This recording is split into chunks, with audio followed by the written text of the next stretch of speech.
चलिए आज हम लोग शुरू करते हैं प्रोजेक्टाइल का नेक्स्ट टॉपिक। तो हमने पिछले केस में नॉर्मल हॉरिजॉन्टल प्रोजेक्टाइल के बारे में पढ़ा था, जिसमें एक प्रोजेक्टाइल को यहाँ से फेंका जाता है और वो थोड़ी दूर जाकर लैंड कर जाता है। तो ये एक नॉर्मल हॉरिजॉन्टल सरफेस पे प्रोजेक्टाइल होता है, इसमें हम लोग कहीं भी ऊपर नीचे नहीं फेंकते हैं, ठीक है ना। चलो आज हम लोग बात कर रहे हैं projectile from top of a tower का। मतलब कि अगर एक टावर के टॉप से किसी प्रोजेक्टाइल को फेंका जाता है तो क्या होता है। तो अगर हम बात करें किसी टावर के ऊपर से फेंकने का, तो तीन ही केस पॉसिबल है कि हम कैसे फेंक सकते हैं। या तो हम उसको हॉरिजॉन्टली फेंक दें, मतलब एकदम सीधा फेंक दें, जैसे कि ये तीन कंडीशन ध्यान से देखिए। या तो हम उसको हॉरिजॉन्टली फेंक दें जैसे ये फेंका गया है, या हम उसको थोड़ा सा एंगल ऊपर दे के फेंके, जैसे थोड़ा सा ये एंगल ऊपर दे के हमने फेंक दिया। या तो हो सकता है कि हम उसे थोड़ा सा एंगल नीचे दे के फेंक दें, मतलब नीचे की तरफ टारगेट करके फेंक दिया। तो ये तीन केसेस ही पॉसिबल हो सकता है। इसके अलावा आप सोच के देख लीजिए, कोई भी और केस पॉसिबल नहीं है जो कि हम यहाँ पे, मतलब आपको दूसरा केस सोच के आप देख लीजिए, कोई और केस पॉसिबल नहीं है। चलिए, तो अब देखते हैं यहाँ पे हमें फाइंड क्या करना है। हमें टाइम ऑफ फ्लाइट फाइंड करना है, मैक्सिमम हाइट फाइंड करना है, फाइनल वेलोसिटी फाइंड करना है और रेंज फाइंड करना है। मतलब हर केस में हमें टाइम ऑफ फ्लाइट भी फाइंड करना होगा, मैक्सिमम हाइट फाइंड करना होगा। किसी किसी केस में मैक्सिमम हाइट नहीं फाइंड करना होगा, जैसे कि ये वाले केस और ये वाले केस में, क्योंकि यहाँ पे मैक्सिमम हाइट यही है जहां से उसे फेंका गया, भाई उसका मैक्सिमम हाइट है, क्योंकि उसके बाद उसका हाइट धीरे धीरे कमते जा रहा है, उसका हाइट बढ़ नहीं रहा है। फाइनल वेलोसिटी हर केस में फाइंड करना पड़ेगा, रेंज हर केस में फाइंड करना पड़ेगा, ठीक है। तो थोड़ा सा मैक्सिमम हाइट ही है जो कि सारा केसेस में नहीं फाइंड करना होगा। तो पहला केस है हमारे पास हॉरिजॉन्टल प्रोजेक्टाइल, हाँ, फिर हॉरिजॉन्टल प्रोजेक्शन, मतलब हमने इसे हॉरिजॉन्टली फेंक दिया। तो अगर यहाँ पे हम देखें कि गिवन क्या क्या है, तो हमारे पास एक्स डायरेक्शन का वेलोसिटी दिया हुआ है जो कि यू है, वाई डायरेक्शन का वेलोसिटी दिया हुआ है जो कि जीरो है, इस डायरेक्शन में कोई वेलोसिटी नहीं है। Acceleration in x direction zero है, acceleration in y direction minus g है, और हाइट जो है वो एच है। अब इसको मैं माइनस जी न लिख के जी ही लिख देता हूँ, क्योंकि मैं फिलहाल इस डायरेक्शन को पॉजिटिव मान रहा हूँ। क्यों मान रहा हूँ? क्योंकि सारा क्वांटिटीज नीचे की तरफ है, तो थोड़ा सा हमको हेल्प मिलेगा लास्ट में, ठीक है ना। मेरा दिमाग कम खराब होगा सॉल्व करने में। अब आगे बढ़ते हैं। तो टाइम ऑफ फ्लाइट अगर मैं निकालूं, तो टाइम ऑफ फ्लाइट के लिए क्या करें, हम वाई डायरेक्शन में काम करेंगे, है ना, क्योंकि एक्स डायरेक्शन में तो कुछ हमें पता नहीं, एक्सेलरेशन को वैसे कुछ है नहीं, कैसे निकालेंगे। तो नीचे गिर रहा है ये, तो एक टाइम पे होगा जब ये जमीन पे पहुंच जाएगा, यहाँ पे जमीन पे पहुंच जाएगा। तो वाई डायरेक्शन में ही काम करते हैं, क्योंकि वाई डायरेक्शन में नीचे आ रहा है। तो अगर मैं वाई डायरेक्शन का बात करूं, तो मैं ये इक्वेशन यूज कर रहा हूँ, S is equal to U T plus half A T square. तो अगर मैं एस का बात करूं, तो यहाँ पे इनिशियल वेलोसिटी तो जीरो है ना वाई डायरेक्शन में, तो ये वाला टर्म ऐसे ही जीरो हो गया। तो हमारे पास क्या इक्वेशन बचेगा, S Y is equal to half into A Y into T square. अब यहाँ से जब हम सब्सटीट्यूट करेंगे वैल्यू, एस वाई का वैल्यू एच होता है, ए वाई का वैल्यू जी है, और टी का वैल्यू टाइम ऑफ फ्लाइट है। अब यहाँ से टाइम ऑफ फ्लाइट का क्या वैल्यू आ गया, अंडर रूट ऑफ 2h/g। तो ये बेसिकली क्या है, हमारा टाइम ऑफ फ्लाइट है कि उसको ऊपर से नीचे गिरने में कितना टाइम लग रहा है। अब इसके बाद क्या है, हमें रेंज निकालना है। तो रेंज निकालने का तो शुरुआत से एक ही तरीका रहा है, प्रोजेक्टाइल में भी वही किया है हमने। यू कॉस थीटा जो हमारा एक्स डायरेक्शन वाला वेलोसिटी है, उसको सिर्फ और सिर्फ टाइम ऑफ फ्लाइट से मल्टीप्लाई कर देंगे, हमारा रेंज आ जाएगा। तो अगर रेंज निकालना है तो हम ये इक्वेशन यूज करेंगे ना। ज्यादा फंडामेंटल अगर समझना है तो ये समझिए कि ये इक्वेशन यूज करेंगे। लेकिन हमारा जो एक्स डायरेक्शन का एक्सीलरेशन है वो तो जीरो है, तो ये वाला पूरा टर्म जीरो हो गया। सिर्फ क्या बचेगा, S X is equal to U T. तो एस एक्स को हमने रिप्लेस कर दिया रेंज से, क्योंकि एक्स डायरेक्शन का डिस्प्लेसमेंट क्या हुआ, रेंज ही हो गया ना।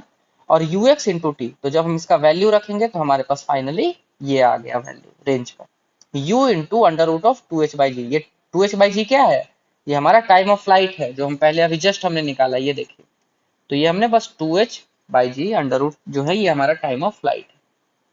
चलिए, अब बात करते हैं फाइनल वेलोसिटी का। तो अगर फाइनल वेलोसिटी का बात करेंगे तो सिंपल है, सी पॉइंट पे मान लीजिए हम बिलो, ये लोएस्ट वाले पॉइंट पे, इसको मैं बी पॉइंट मानता हूँ, जहां पर वो गिरा है आकर के, यहाँ से आकर के यहाँ पे गिरा है।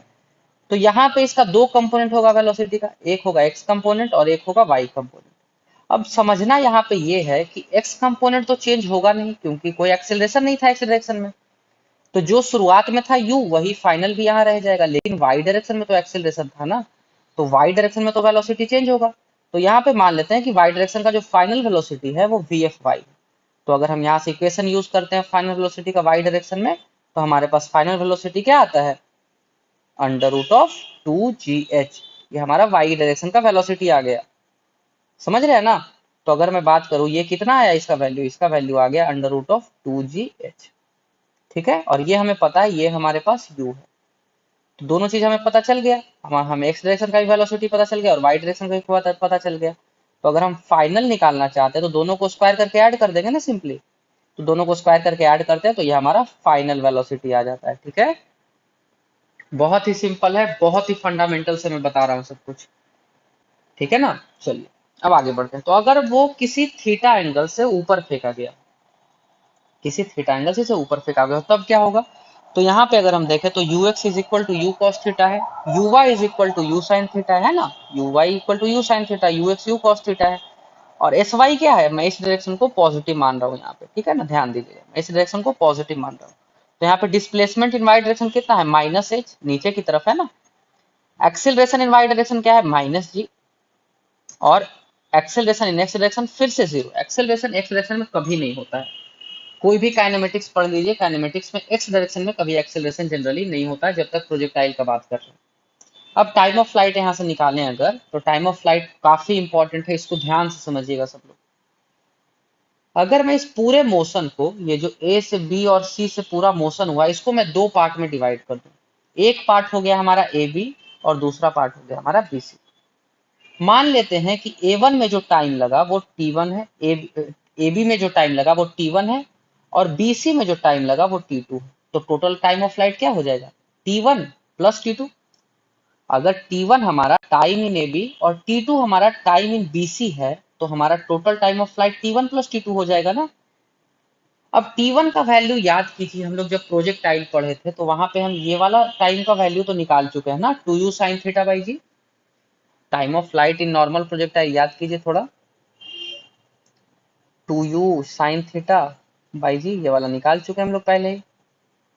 तो हमें ये T1 का वैल्यू तो पता है, निकालना हमें क्या है? T2 का वैल्यू। अगर हमें T2 का वैल्यू निकालना है, क्योंकि T1 हमें पता है, ये काफी सिंपल, हम लोग पहले भी पढ़ चुके हैं, लेकिन अगर हम T2 निकालना है तो ये काफी इंपॉर्टेंट है। देखिए ध्यान से, अगर मैं C पॉइंट का बात करूं, ये हमारा, ठीक है,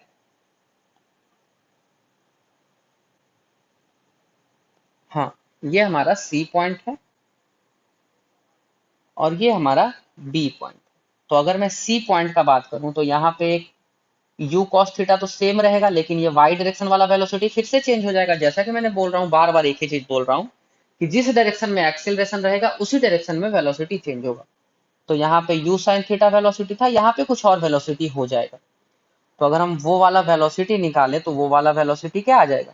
ये आ जाएगा, ये सॉरी ये आ जाएगा। ठीक है, V Y square is equal to U Y square plus 2gh। तो यहां से अगर हम वी वाई निकालना चाहते तो क्या हो गया? U square sine square theta plus 2gh। ये हमारा final velocity in y direction आ गया। अब अगर हम यहाँ का फाइनल वेलोसिटी निकालना चाहते हैं तो वो क्या हो जाएगा? या फिर क्यों अभी निकाले? अभी नहीं, वो जब हम फाइनल वेलोसिटी निकालेंगे तब निकालेंगे, अभी फिलहाल हमें टाइम निकालना है T2। तो अगर मैं बात करूं कि यहाँ से इसको नीचे गिरने में टाइम T2 लगा ना, तो ये वाला इक्वेशन यूज कर सकते हैं आप, V Y is equal to U Y plus A Y into T.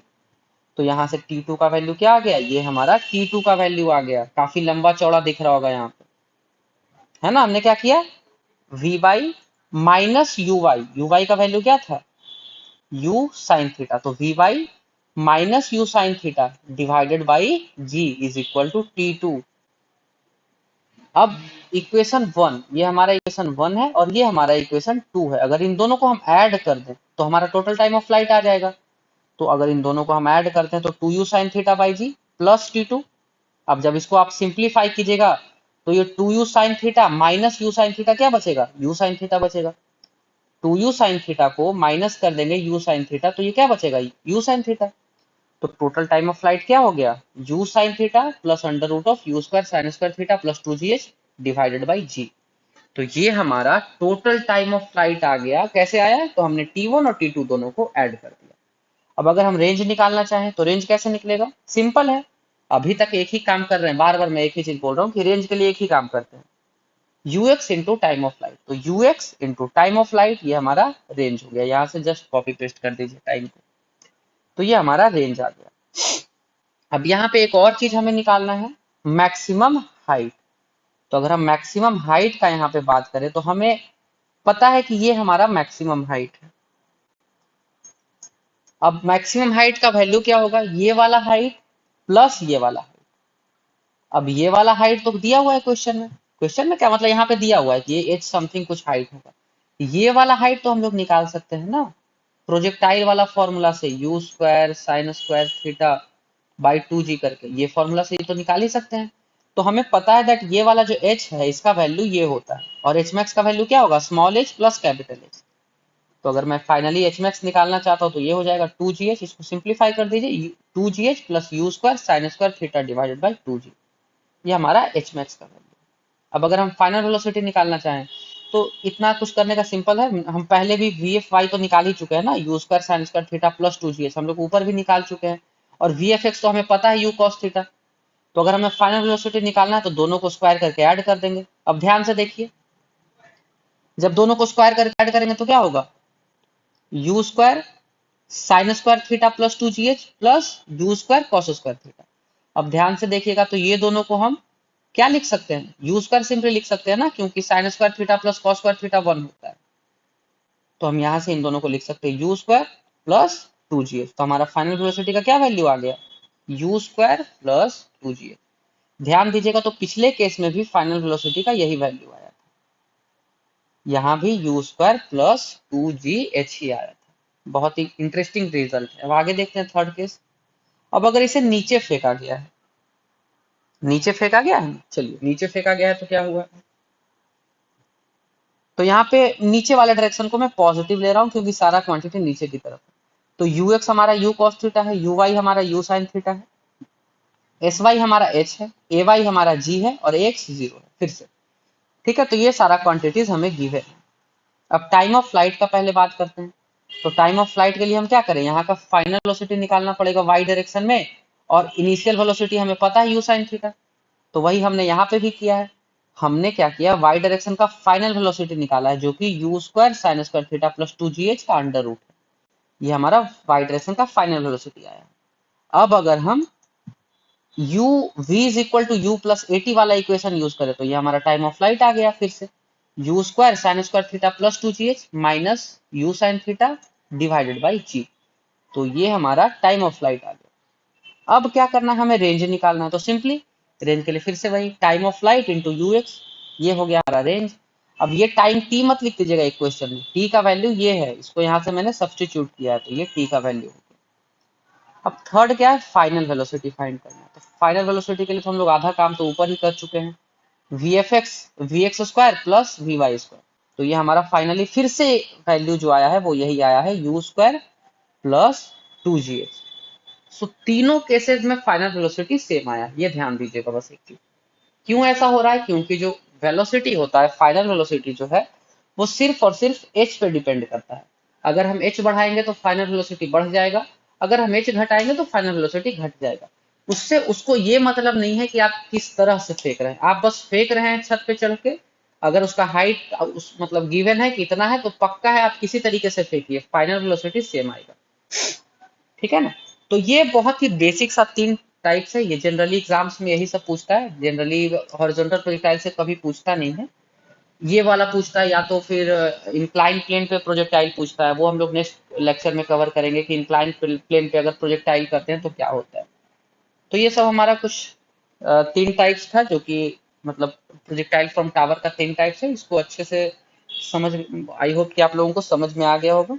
चलिए ठीक है, फिर अब अगले क्लास में मिलते हैं। अगले क्लास में फिर हम लोग मोशन ऑन इंक्लाइन प्लेन करेंगे, sorry projectile on incline plane करेंगे। उसके बाद फिर हमारा लगभग प्रोजेक्टाइल वाला पार्ट खत्म हो जाएगा, उसके बाद फिर हम लोग सर्कुलर मोशन में जा सकते हैं।